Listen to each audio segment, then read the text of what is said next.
These folks probably could have used a 7-second delay to help cover their faux pas in front of a live TV audience.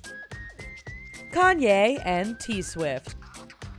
One of the great pleasures in awards show watching is engaging in a disagreement over the chosen recipient for an award. Typically, this involves you yelling towards the TV and the ceremony going on entirely unperturbed. But what happens when an attending guest opts to offer their own opposition? Millions of viewers of the 2009 MTV Video Music Awards witnessed this exact scenario as Kanye West came on stage to interrupt Taylor Swift's acceptance speech upon being awarded Best Female Video and to suggest that Beyoncé should have won for Single Ladies. The incident has become something of pop culture legend, with West's infamous "I'ma let you finish" line spawning countless memes.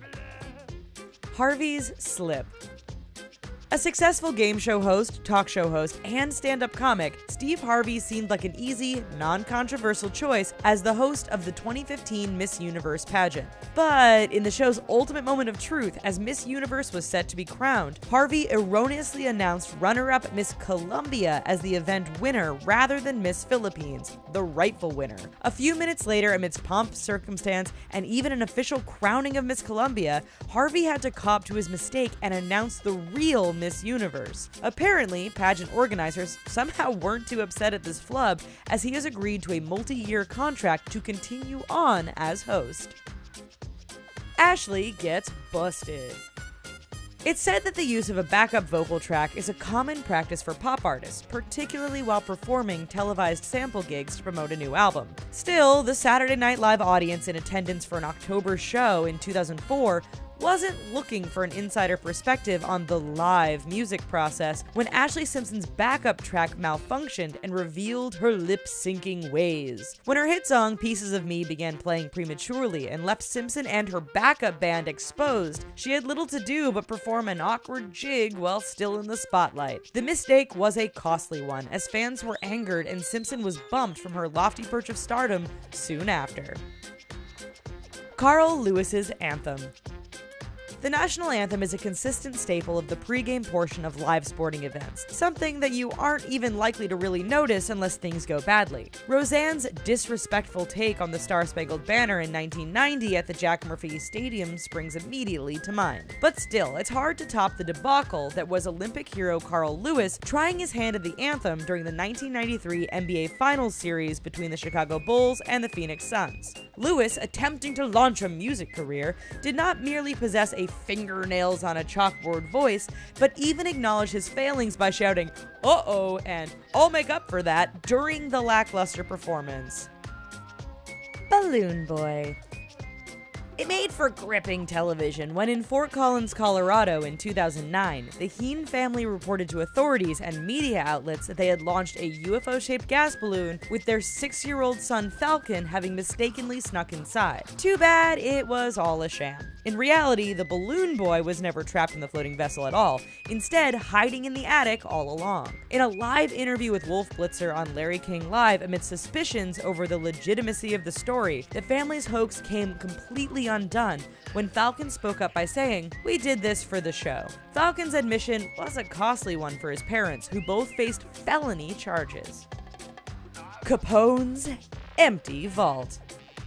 It seems like a fairly fundamental lesson in Television 101 that if you offer a heavily promoted special based on a tantalizing reveal, you better make sure that the reveal comes with at least a somewhat satisfying payoff. There was no such luck for Geraldo Rivera, who was attempting to regain his place in the spotlight after his 1985 firing from ABC when he hosted a live special showcasing the opening of a secret vault once owned by Al Capone. After teasing the possible finding of bodies or money, all that emerged from the search were piles of dirt and empty bottles. After the search, an egg on his face Rivera was left to awkwardly concede defeat and seemed eager to get off camera. Ooh, weak research, Kathy Lee.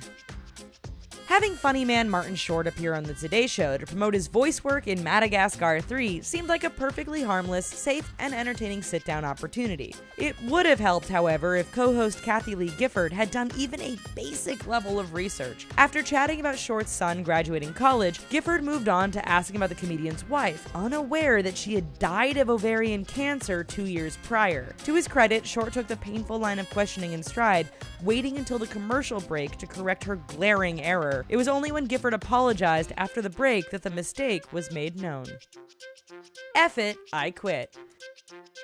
For disgruntled employees, it was a true-to-life dream scenario of someone going out in a blaze of glory. For the news-watching TV audience, it was a stunning moment of, did that really just happen? While reporting on a story about an illegal marijuana club for Anchorage, Alaska's KTVA network, Charlo Green dropped the metaphorical and literal microphone by admitting her role as the owner of the marijuana club before closing with the now iconic words, F it, I quit. The camera then cuts to a clearly shell-shocked anchor who stumbles over attempts to both cut to commercial and apologize for the offensive language used.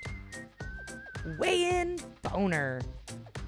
The bantamweight fight between Will Campuzano and Sergio Pettis was well down the line of the UFC 167, but their head-to-head still managed to be the talk of the televised pre-fight weigh-in. With both fighters stripped down to their underwear in order to give a fairly accurate weight, Campuzano was shown to be a little overly excited for the upcoming showdown, revealing a noticeable erection poorly hidden by his white boxer briefs. No matter what Campuzano does for the remainder of his UFC career, the poor guy will now forever be known for his boner at the UFC 167 weigh-in. Poor Susie. The job of a sideline reporter is often a difficult, underappreciated one, as they are typically asked to corral insightful information out of uninterested sports figures who are instead focused on a game at hand. For ESPN's Suzy Kolber, however, the problem was an entirely different one during a 2003 broadcast of a New York Jets football game. Interviewing legendary Jets quarterback Joe Namath, Kolber's questions fell by the wayside as an intoxicated Namath expressed his desire to kiss her and claimed that he couldn't care less about the team struggling. Alright folks, that's our video. Do you remember any of these live televised events? Let us know about what you thought in the comments below. And while you're here, go ahead and check out these other videos. You know the deal, you know you'll like them. And while you're here too, don't forget to click like and subscribe. Thanks.